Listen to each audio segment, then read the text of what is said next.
Graça e paz. Eu sou a pastora Dircilé, Igreja Metodista em Vila Paulistana, e mais uma quinta-feira nós estamos aqui falando sobre a novela Gênesis, nesse nosso estudo bíblico, nosso pequeno discipulado. Muito bem. A história está se passando em Gênesis 22, 23, 24, 25, tá? E a gente está por aí essa semana ainda. E a gente terminou a semana passada, a gente viu Deus pedindo a Abraão o seu filho. Eu quero que você entregue o seu filho para mim, que você faça um sacrifício do seu filho para mim. Imagina Abraão, depois de tanto tempo esperando, a Sara super feliz, rindo à toa, todo o acampamento muito feliz e muito contente com a vida de Isaac. E Deus então faz esse desafio para Abraão. Eu quero teu filho. Ele não conta nada para Sara, a novela mostra isso. E ele vai para o Monte Moriá fazer esse sacrifício. Chama servos, mas a Sara se incomoda e ela pergunta, por que você está indo? Como é que você está indo? É muito longe. O que vai acontecer? Por que você está triste? Porque na mesma hora que ele recebeu esse desafio, o semblante dele caiu. Meu filho, que eu esperei tanto tempo, o Senhor quer de volta. E aí ele diz uma coisa para Sara, que ele também diz para Isaac. Quem vem em primeiro lugar na nossa vida? E aí ela para, olha para ele e ele fala, Deus vem em primeiro lugar na nossa vida. E aí então, apesar de toda a tristeza, ele obedece plenamente, completamente o que Deus manda ele fazer. Prepara tudo e vai. E no meio do caminho, vai a conversinha daqui, vai conversando de lá, com os servos que vão junto. E a pergunta é, cadê o cordeiro? Quem vai ser morto, pai?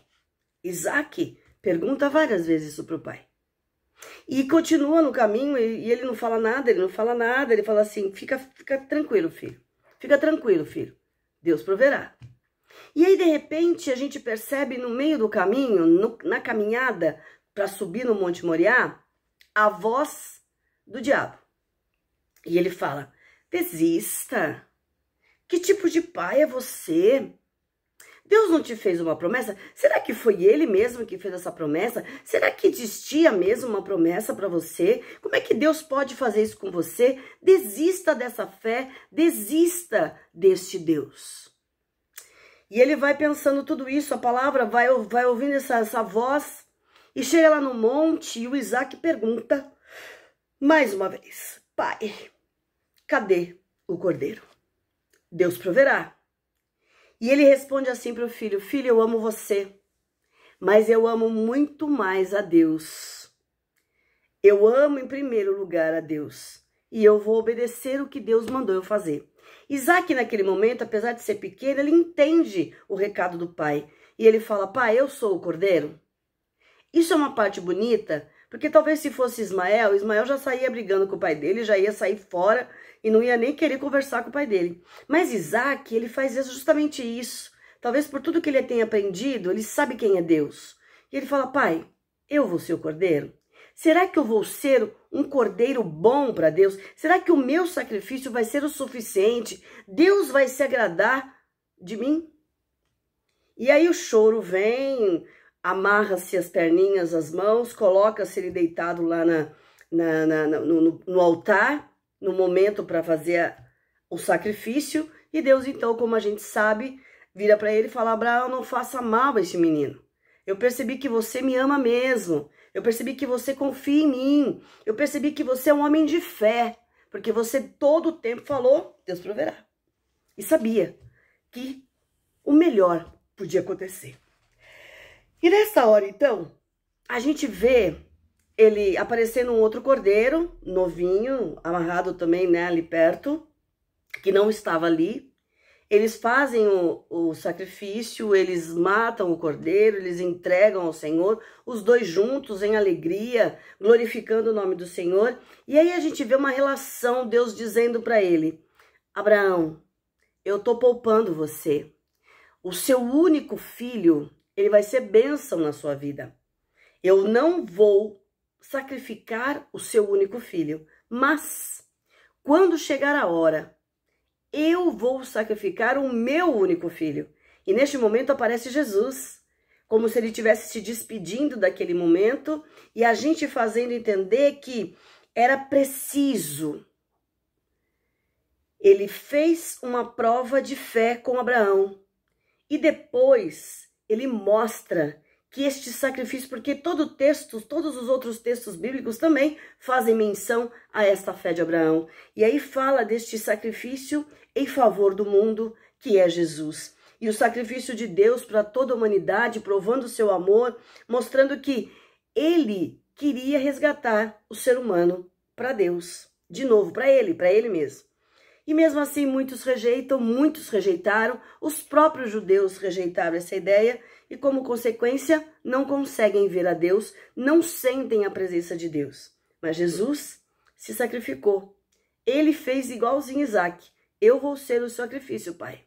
Eu vou morrer para que todos possam ter vida e fazer a tua vontade. Maravilhoso esse momento. A gente chorou muito aqui em casa e foi muito legal porque a gente se emocionou bastante. Então aquele monte, o Monte Moriá, fica o Monte Deus proverá. Jeová Jirê, o Senhor proverá todas as coisas. E mais uma vez então, Deus, na hora que ele está se despedindo, ele abençoa Isaac, abençoa Abraão, porque eles obedeceram à voz de Deus, ouviram a voz de Deus, acreditaram que ele podia fazer o sobrenatural nas suas vidas. Por isso, Abraão, o pai da fé, aquele que acredita que Deus pede coisas impossíveis até para nós, né? Para nos provar. Mas se a gente for obediente, o Senhor faz sempre o melhor para cada um de nós. Ó, glória a Deus. E aí então eles vão embora e no decorrer da novela mostra já Isaac crescido. E como ele cresce, ele continua, né, fazendo as suas atividades e tudo mais, vem a morte de Sara. Abraão vai buscar entre os hititas, lá na caverna de Maquipela, um lugar para poder enterrar Sara, um lugar digno. Ele paga, ele pede, os hititas, eles falam, não, pode ficar tranquilo, você é um homem digno, né, da nossa honra.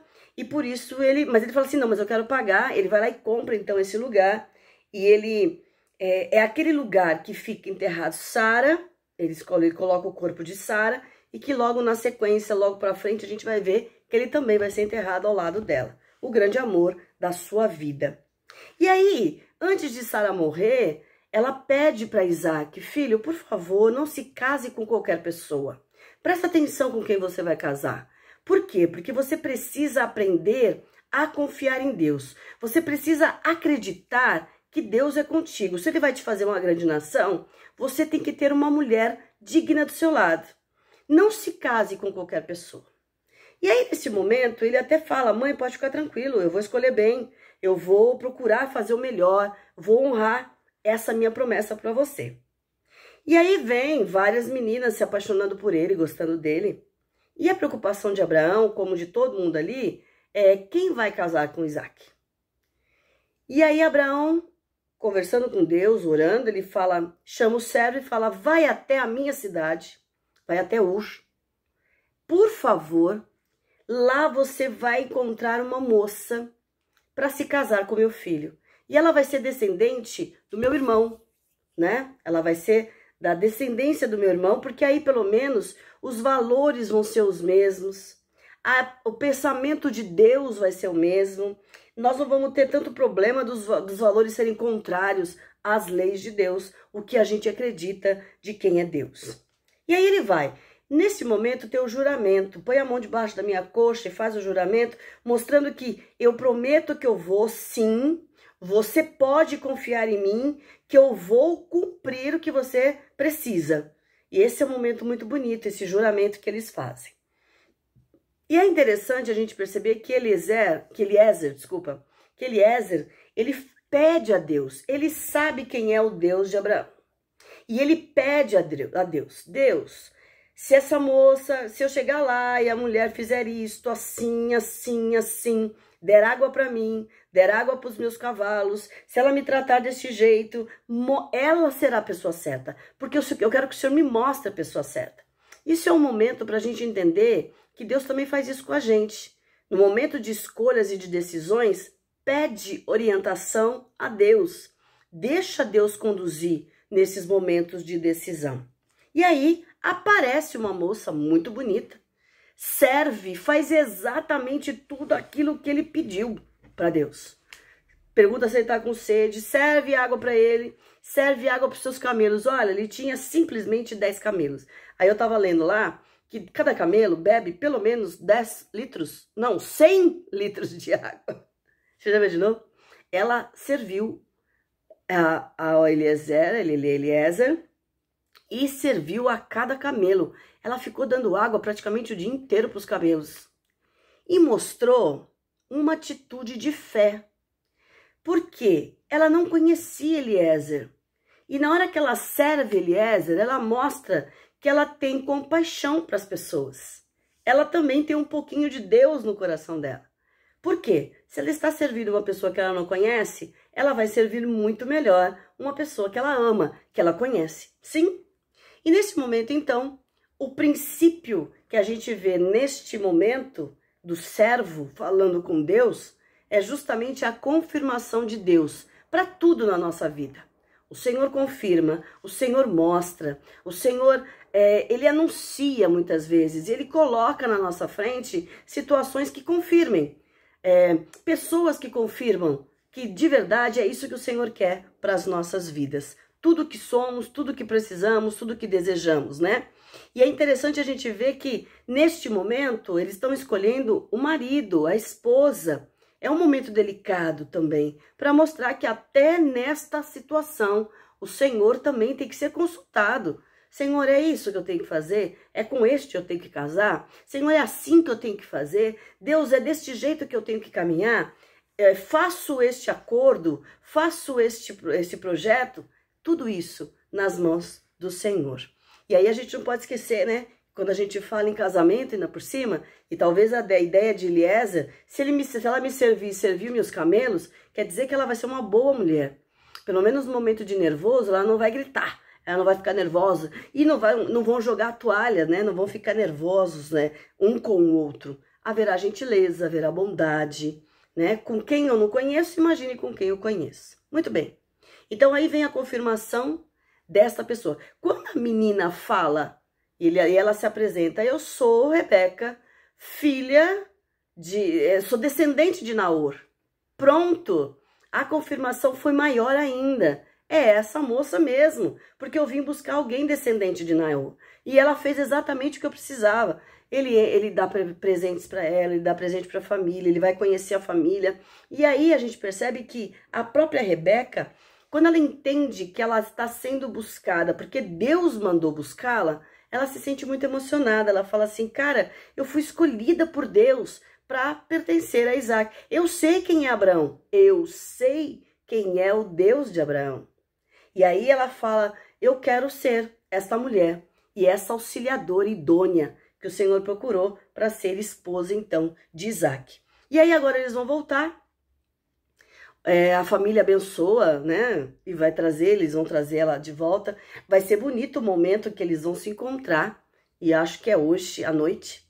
Eles vão acabar se encontrando e a gente vai ver aí como é que vai ser bonito esse encontro também. Bem romântico, bem assim, de confirmação de Deus nos corações. Dele, principalmente, porque ele não conhecia a Rebeca. E da própria Rebeca, que também não conhecia Isaac. O amor verdadeiro surgindo aí. Muito bem. Ao mesmo tempo que a gente está vendo essa prova de fé de Abraão, a gente está vendo a busca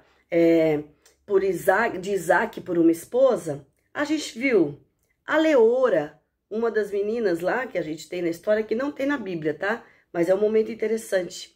A Leora é uma moça que fugiu com o filho do rei, o príncipe. Porque sabia que os pais não iam admitir isso, sabia que os pais dele também não queriam, e ela resolve fugir. Por 15 anos ela foge. E aí quando ela volta triste, ela volta esperando encontrar a casa que acolhe. E é interessante a gente perceber isso. Ela errou, ela fugiu, ela fez errado. No meio do caminho ela conta para o pai e para a mãe, eu fiz 5 abortos, eu não estava feliz, eu precisava voltar para casa. Olha que interessante, mais ou menos como o filho pródigo. E aí ela volta e ela quer o quê? O perdão dos pais. O pai tá muito chateado, a mãe muito chateada também, mas a mãe perdoa, o pai demora um pouco. Ele fala da indignação dele, da decepção que foi perder, né, essa filha para o mundo, de uma certa forma. E de repente ele fala, filha, mas eu te perdoo sim. E aí eles vão então ter a chance de voltar para casa, de voltar ao acampamento, de serem bem recebidos, de serem acolhidos, de serem tratados e ela recebendo o perdão dos pais. E aí a gente percebe a importância de estar debaixo da bênção da família. Tudo aqui está falando de família, né? Vou buscar uma esposa para fazer uma família. E aí a Leora volta porque ela precisava desta bênção da família, porque ela fugiu. Ela fez algo errado, contrário às normas, né? Da época também. E isso é importante. Toda vez que a gente foge, toda vez que a gente faz errado, sempre tem a chance de voltar.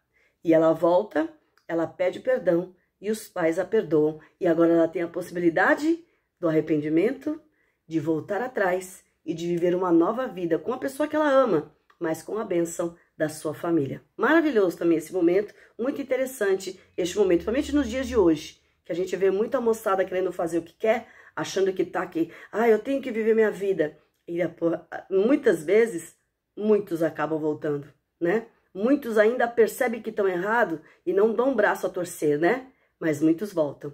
E quando voltar, se acontecesse com você, perdoa sim, ama sim, tá? Porque o Senhor quer abençoar a sua família. E aí, no meio do caminho também, né? A gente vai ver Abraão se casando de novo. Abraão se casa com Quetura, ele vai ter mais 6 filhos, né? Então é um novo momento, a gente vai ver lá no capítulo 24, 25, 23, 24, 25, a gente vai ver essa questão aí do casamento.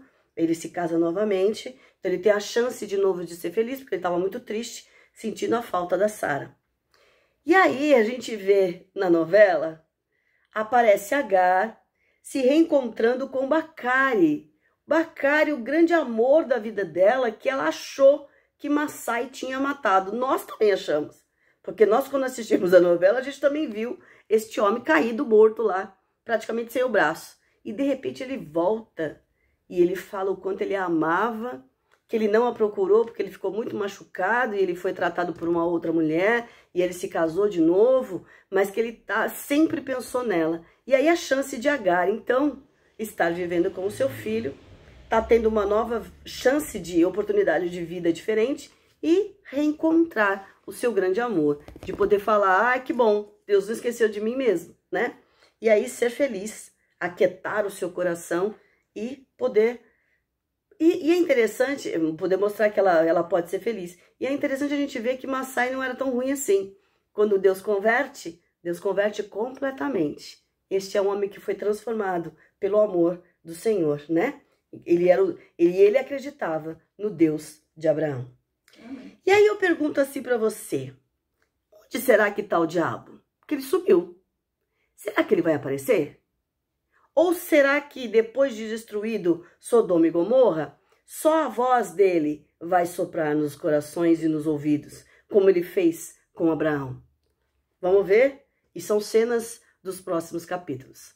Continue tendo fé, continue acreditando nesse Deus que faz o impossível, que provê todas as coisas e quer sempre o melhor para as nossas vidas. Amém? Senhor, muito obrigado, continua conosco, continua nos ensinando, fortalecendo a nossa fé, a nossa esperança, a nossa certeza de que nós cremos num Deus que nos ama demais e que nos perdoa e que nos traz de volta e nos dá a chance de viver uma nova vida na sua presença. Abençoe nossa casa, nossa família e continua nos ensinando através destes estudos, através desta novela, através da leitura de Gênesis, para a gente relembrar e lembrar o quanto o teu amor é grandioso para cada um de nós. Continua conosco, nós te louvamos em nome de Jesus. Amém. E a bênção do Deus Pai, Deus Filho, Deus Espírito Santo, que cura, que restaura, que traz o alívio, perdoa, enche da graça, renove e restaure sempre a sua fé e te dê a sua paz, hoje e sempre. Amém. Glória a Deus. Uma boa semana. A gente se vê semana que vem e não perde o capítulo de hoje, porque hoje com certeza o Isaac vai encontrar Rebeca e será um momento de amor muito bonito, tá? Tchau, até lá!